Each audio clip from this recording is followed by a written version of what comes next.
You're very welcome to the Irish Political Roundup with me, Roisin the Cleric. And me, Paul Brophy, and we're now joined by Independent Ireland TD for Cork North Central, Ken O'Flynn. Ken, you're very welcome. Thank you. To As the always, to the great to be Irish back. to the Irish Political Roundup.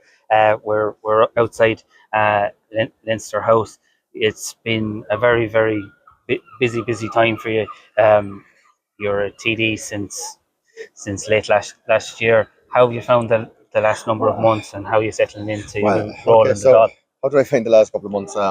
It's not what I expected. I expected things to be moving an awful lot faster here. I expected things to be moved, and a lot of legislation should have been brought forward. That didn't happen. It's been a disappointment of a year. I think if we're going to do a full review of the year or the so far into the year, the 6-7 months that I've done here, I'm very disappointed by the slowness of government. And that isn't just because of the Lowry group and the delaying about the speaking rights. It was setting up everything. Committees have only really sat in the last number of 2 or 3 months now, 2 months, I think. And it's been a huge disappointment, actually, I have to say, that we're not moving a lot faster and that we're not addressing the important issues that are on the ground. So, yeah, look, it's a great honour and a privilege to be serving the people of Cork, 100%.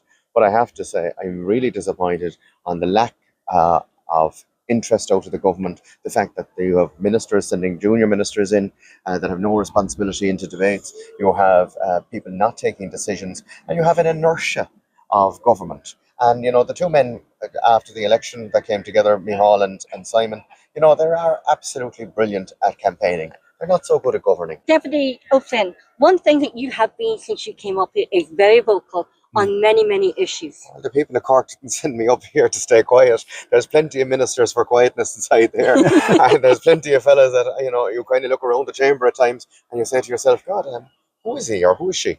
Because they're not talking up for their constituents. They're not talking up for the people that they're meant to be representing. Some of them are very fine people, very good workers, but you have to be speaking the truth. And there's too much silence, in particular on the backbenches of the government, where they have influence over ministers and they have friendships built up. There's an awful lot of silence and inertia inside there as well. Look, I was sent up to do a job. I hope I'm doing it right. And the people of Cork will make that decision in 4 years' time or whenever an election is called. Cork has been in the news of late, especially with the trial of the drug haul, which our great defence forces, the Army Ranger Wing, were instrumental in the drug haul. And also, you come from a very proud military constituency, and so that's been very good for Cork. Is that you're stopping the drugs trade? Well, look, I'd love to say we're. So that has been instrumental in the drugs and stopping the drugs trade, and it's also the international drug sort of like cabals here in Ireland. Well, look, I'll be straight with you. I don't think we're doing a great job Right. on the defence and the drug situation coming into this country. I think we're. I have to be, I have to be honest about these things. We're only catching a very limited amount of what's coming into this country, I believe. Europe and Ireland is always on a gateway for drugs. We have a huge shoreline. You look at the defence that's there inside, and that was rude. Very rude. That was extremely rude. I don't know who they are, but look, Ireland has a very big shoreline, as big as Andalusia is. When you look at the state of Andalusia, what they're spending in the state of Andalusia just alone, not Spain, but just Andalusia alone, when it comes to combating cartels and combating and Stop to that. when it comes to combating the cartels, when it comes to taking on the international drug rings that are delivering and using gateways such as Ireland or Spain, we're very limited in what we're spending on that and our defence of it. Our Navy are doing a fantastic job. Our Coast Guard are doing a great job under very difficult circumstances, I have to say. And the Garda Síochána. And the Garda Síochána, absolutely. But there has to be kind of, and Michael Collins mentioned this as well about this type of neighbourhood watch, but shoreline watch as well. And a lot of these things could be implemented quite reasonable, and good value for money. But I don't believe for 1 second we're catching the amount of drugs that are in this country. For 1 second. And where I praise the Gardaí and the tremendous work that they're doing, I think there's a lot of people out there that know deep down that there is a tremendous amount pouring into this country and then going out of this country again into mainland Europe. And with more investment into the Garda Síochána, into the defence forces, and to the customs, that and working with international. Look, you can't invest. There's not enough money out there to invest the resources that the Gardaí need, and they've been very badly left down. I know Garda stations are people operating Garda stations, only two inside the Garda station.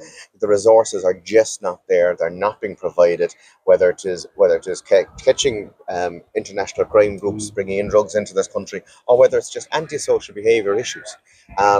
Guards are at the pin of their collars. They don't have time to answer phones, and it's an absolute joke, I think, in this day and age that we're not putting those resources there. And look, somebody only recently said to me, and it made a lot of sense to me. We're a country with a wash of money. But we have some serious problems when it comes to our education, when it comes to our health service, when it comes to our dental service, when it comes to our defence forces, and when it comes to resourcing Gardaí. And for such a wealthy country, it doesn't make sense at all to me that we have a situation where so many services are being depleted day in, day out, and people are leaving those services, whether you're a guard or a nurse or somebody in the Coast Guard. They're leaving those services because they don't feel that they're being supported. Yeah, that's the truth of it. The truth of the matter is, hopefully, with your support and Independent Ireland's vocal determination in the Dáil, that you can actually pursue that and get the resources that we need to stop the drugs. We won't be quiet. We certainly won't be quiet. We will highlight the issues. We will meet every issue face to face and be honest about it and be fair about it and look at everything in its own right and defend that. And look, my job and the job of the four of us is to call out the government and offer constructive criticism as well, not just be the hurler on the dish saying you're bad at this, you're bad at that. We've been operating, we've been putting proposals together, we've been giving them different examples, whether it's through our Dail debates, whether it's through bringing through legislation ourselves and private members' bills, and we'll continue to do that.